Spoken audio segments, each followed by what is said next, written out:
Heading out for a boating adventure?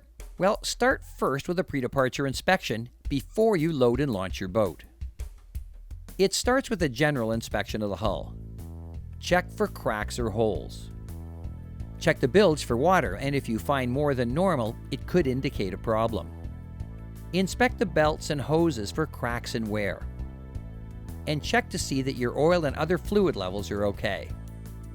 Have a sniff in the bilge, and if you smell gas fumes, don't start the engine until you've discovered and fixed the problem.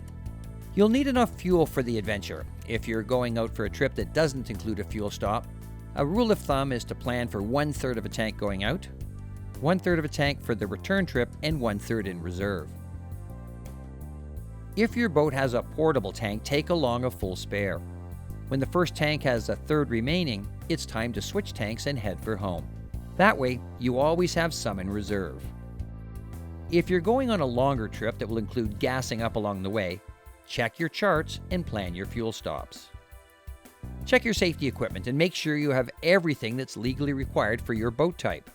And for many boats, it includes a reboarding device. A reboarding device is legally required for all boats with a freeboard greater than 1/2 meter. But even with smaller boats, a reboarding device is a good idea. Trying to get out of the water can be difficult, especially when your clothes are wet and you're cold. Reboarding devices come in a variety of styles. Some are built-in, some portable. A reboarding device can be something as simple as a length of looped rope attached near the most stable part of the boat, the stern, and within easy reach when you're in the water. Whatever you have, test it to ensure it works. Although not legally required, it's a good idea to have some basic tools and spare parts on board in case you need to do any minor repairs out on the water. When loading your boat, keep your gear low and evenly distributed to reduce the risk of capsizing. And don't overload. Your boat will sit low in the water, reducing the freeboard, which could allow even small waves to potentially swamp your boat. Check your boat's compliance notice, or on older boats, the capacity plate, for the maximum weight or number of people your boat is rated for. Keep in mind it applies to ideal conditions, so if water conditions are less than ideal, reduce the weight or number of people. If your boat is outboard powered, the label also lists the maximum engine horsepower your boat's rated for. An engine too large will lower the stern closer to the water, and when you slow down, the wake from behind can easily swamp your boat. When boarding passengers, make sure your line of sight forward and to the sides is not impeded. It's your responsibility to keep a watch and always be aware of your surroundings. Consider assigning a passenger to assist with looking out for dangers in your path, such as other boats, swimmers, or floating debris. While underway, continually scan for other boat traffic or hazards, and also be sure to check behind you periodically, especially before changing course or speed.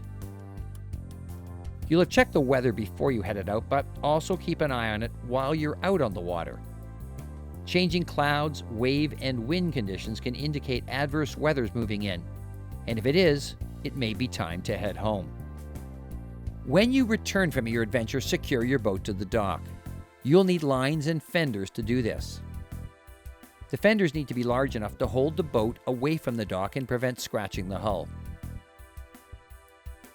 Use 2 lines, a short stern line that you'll tie first to align your boat parallel to the dock, and a longer bow line to keep it there. There are many ways to tie a boat to a dock. For docks with cleats, use a cleat hitch. Take your rope around the cleat once and then come back 3/4 of the way so the line is perpendicular. Twist the line under itself and loop around the other horn. This is all you need to do to have a very secure knot.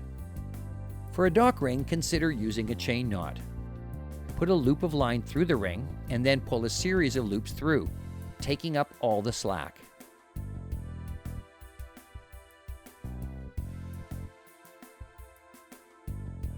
When it's time to depart, just pull the loose end. Once your boat is safely tied up, you can now unload your gear. And finally, don't forget to hang up life jackets and any other gear that may have gotten wet.